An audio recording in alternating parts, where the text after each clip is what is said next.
everyone, Lisa Thomas from BNI Melbourne North and the Inner West, and you are with Northside Notables. So the whole concept of this podcast is a lot of the time we look internationally or nationally for people that inspire us, whereas we actually have a lot of very good local talent. So the local talent that I have with me today is Tricia Ong from Mintrix Advisory Services. So Tricia, thank you for being here.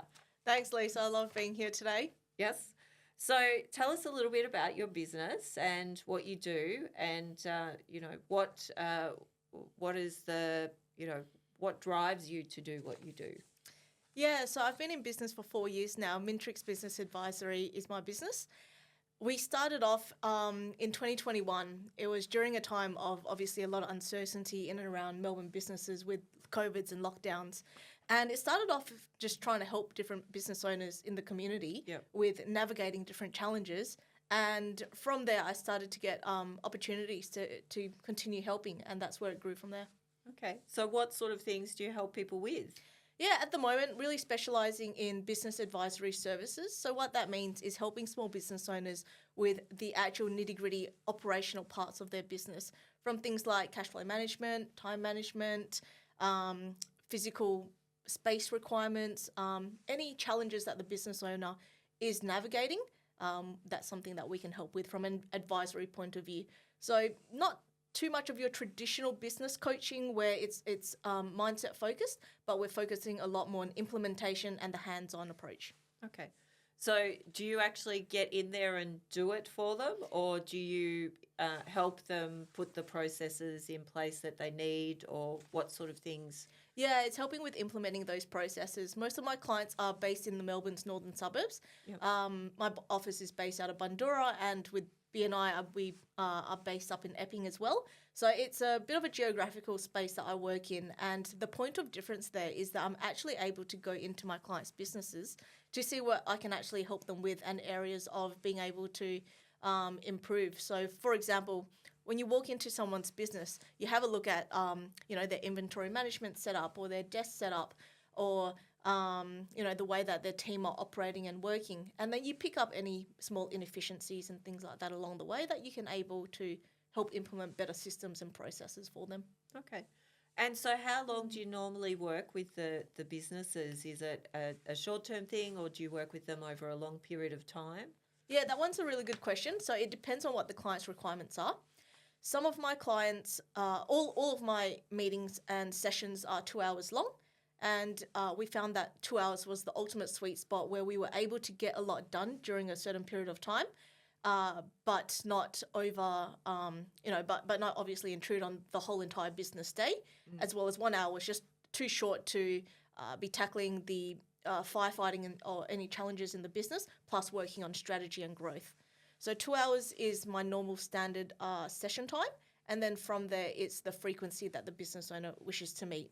Some clients want to see you once a week. Some clients want to see you once a month. Okay. And in terms of duration, like time period, it's all dependent on the business owner's requirements. So sometimes it's a short-term project. Like, for example, one of my clients is a mechanic. He wishes to launch his e-commerce side of the business where they're selling car parts online, in addition to his mechanical services.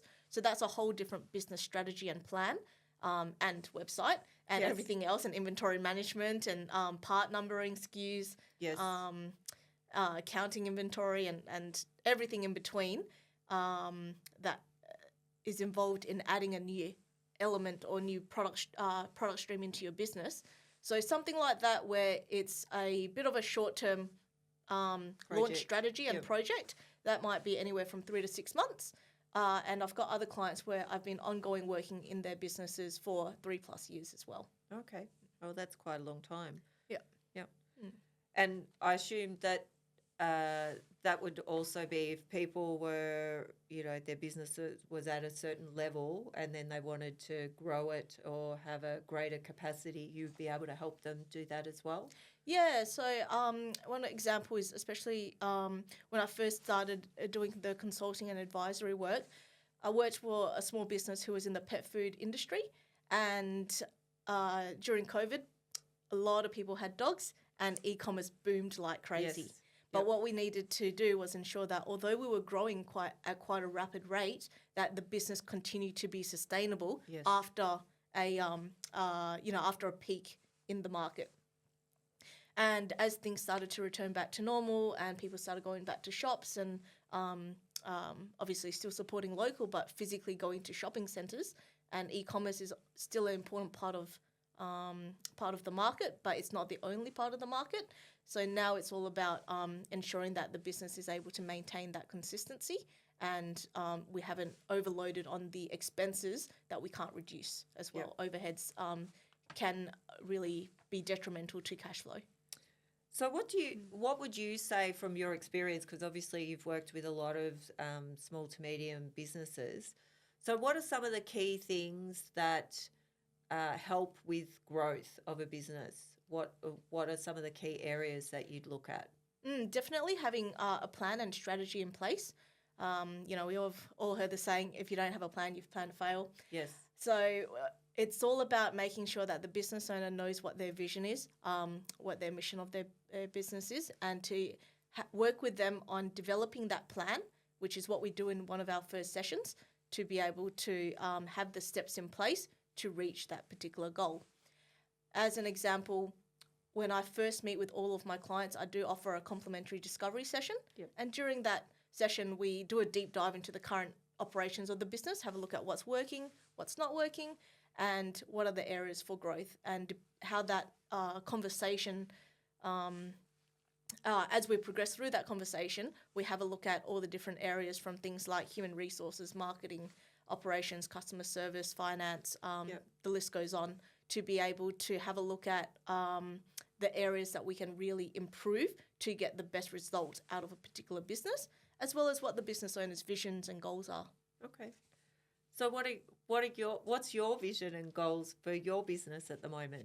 Yeah, at the moment, well, funny you say that. I actually just launched a new business a few weeks ago in the barbecue space, e-commerce as well. Yes. So first year of, I've been in business 4 years now. First year of my business, you're meeting a lot of new people. You have a very wide, diverse range, I guess, of different clients, and you're driving to all over Melbourne because that's where the inquiries are. Yes. Second, third year, I learned to, say no to some of the really far away locations and really focus a lot more on geographic. Yes. And in my fourth year now, I've, decided to put Melbourne North as my base. So relocated my office from Richmond to Bundoora in the north, relocated my home as well. So now I live in the north in Greensborough.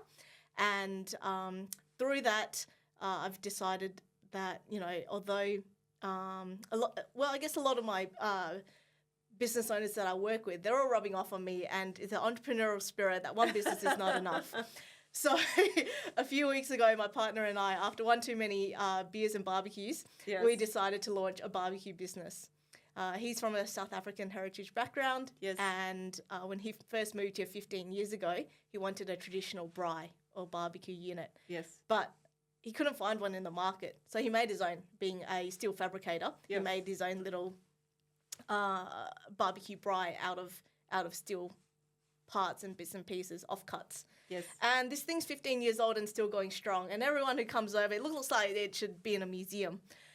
So for my next 12 months is focusing on launching this new second business, as well as servicing my current clients.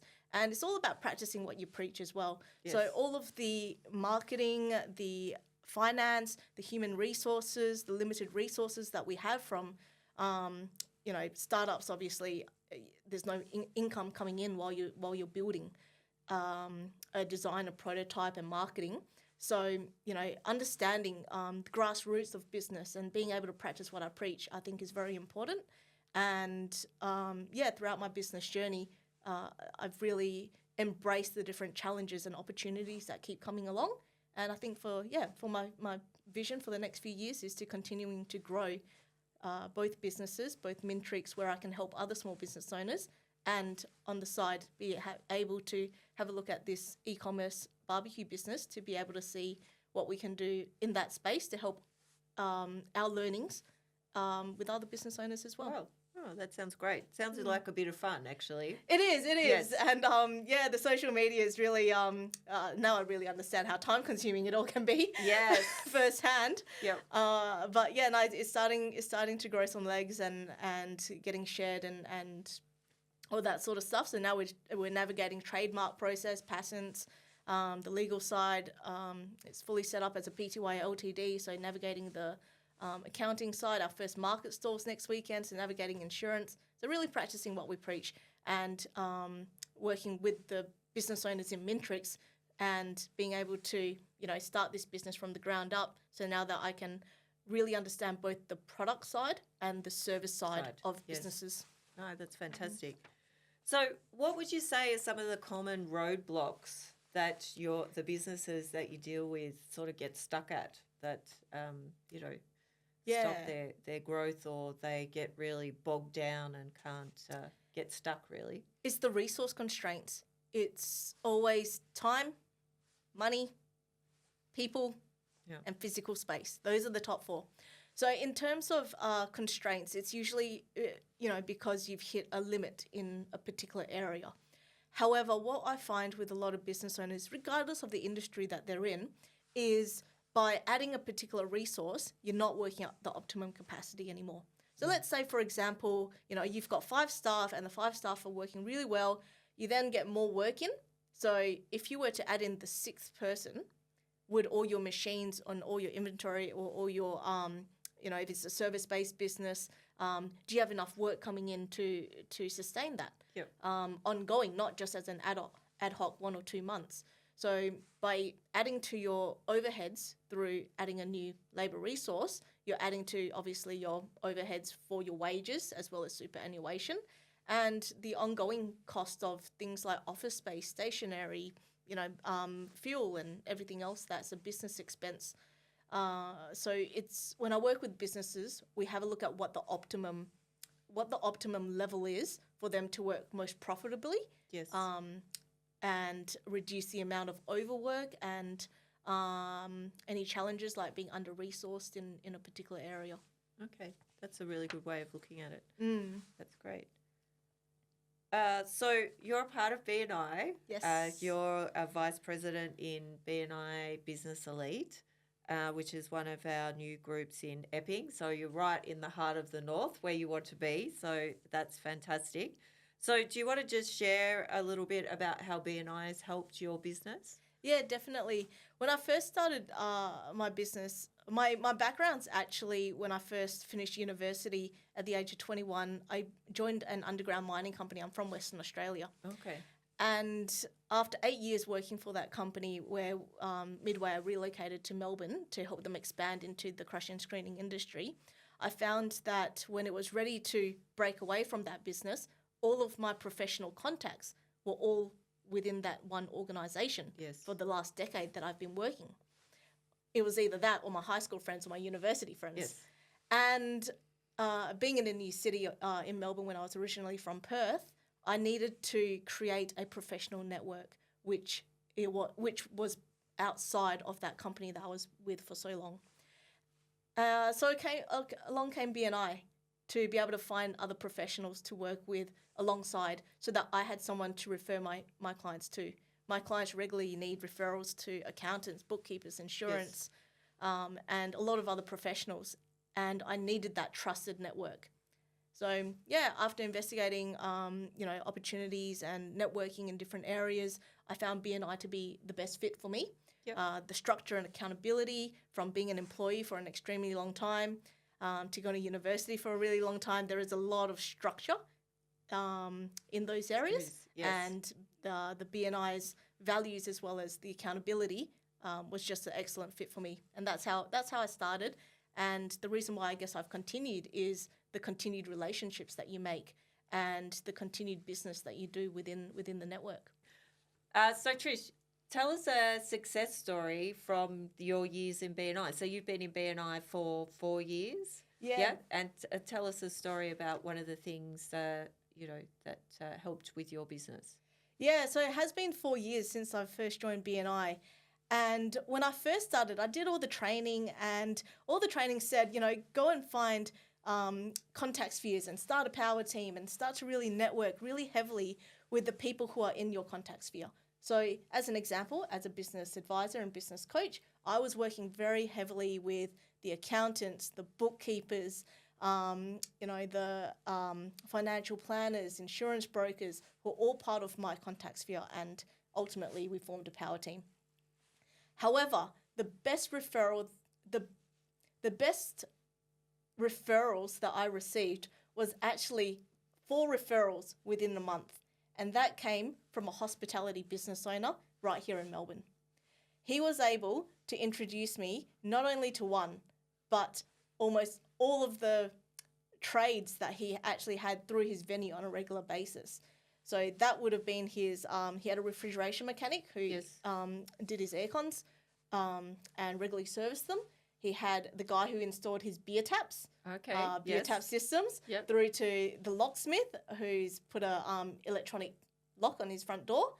And who was the last one? His oven. So there's a business in Melbourne who specialises in hospitality appliances, such as ovens and other electrical items on a regular maintenance schedule. So, yeah, I had meetings with all 4, and a large number of them actually turned into clients. So it was the most unlikely of places that I actually found my best referral partner in my first month at BNI. Yeah, I think, the power of BNI is actually educating the room around what you're looking for. And sometimes, everybody's got a network, and it's sometimes the most unlikely people that actually listen to what you're saying and then go out to their network and get you those referrals that are a surprise, because you would think that they would come from other areas. But, I mean, that's really giver's gain. You give to the room and then it comes back to you. So, 100%. So what would be, if somebody was listening to the podcast, what would be the one tip if they were a business owner that you would want them to know? If they were a business owner listening to this, make sure you seek the right advice. So advice comes in many forms. It could be tax advice from an accountant. It could be the right advice for your insurances. It could be business advice from someone like myself, or a business coach or a mentor. There's a lot of advice that you can learn from others who's already walked the path that you're about to walk. And you can learn from their challenges, their opportunities, their mistakes, and work out, in your own way, what does your own business journey look like? So, yeah, I would, my advice to anyone who's listening is to have a look at who's in your network and how can they help you throughout your business journey. Okay, that's good advice. I always say to people that, you're the expert in your field, and as a business owner, as a small business owner, to start off with, we've got to try and do everything. But as soon as you can start giving those other jobs to people who are expert in their field, that's when you can really blossom in doing the things that you are good at. That's great advice too. Love it. All right. So what podcast or book or some sort of little a resource that you've used that has really resonated with you that you'd like to share with everybody? One of the books that I keep going back to, and I recommend this book to all of my clients, is Atomic Habits by James Clear. Yes. You familiar with that one? Yes. Excellent. Yeah. So in that book, there's an ice cube analogy, and it's essentially the 1% shifts that make a difference. So if you're in a freezer, for example, and it's negative 10 degrees and you've got an ice block in there or ice cube in there, it's obviously going to be frozen. Yes. You make a 1 degree change, -9, it's still frozen. -8, it's still frozen. -7, it's still frozen. Until you reach 0 to 1, the ice block is actually not going to start melting. So what this analogy tells us in business is, you're working so hard to make all those 1 degree or 1% changes in business, but you might not actually see a result until you hit that 0 to 1 degree when that ice block starts to melt. So don't get discouraged if you're a small business owner out there listening and you're looking to, make changes in your business and you've done so much hard work, but you can't see the result yet. It's coming. You just need to keep going, making sure that if you're going in the right direction, it doesn't matter the speed that you're going. It's better to go, I always forget this one, it's better to go faster or slower in the right direction than fast in the wrong. Yes, that's okay, right. something Yes. along those lines. Yeah. But coming back to Atomic Habits by James Clear, an excellent read, really good tips on habit stacking and habit building to make those 1% changes in both life and in business. Okay. Well, Tricia, thank you for coming today. It's been great to have you and to hear how you actually work with your clients, but also those little bits of gold that sometimes we're so busy in our business, we don't actually stop to think and reflect. So, yeah, thank you very much for being with us today. No worries. Thanks, Lisa.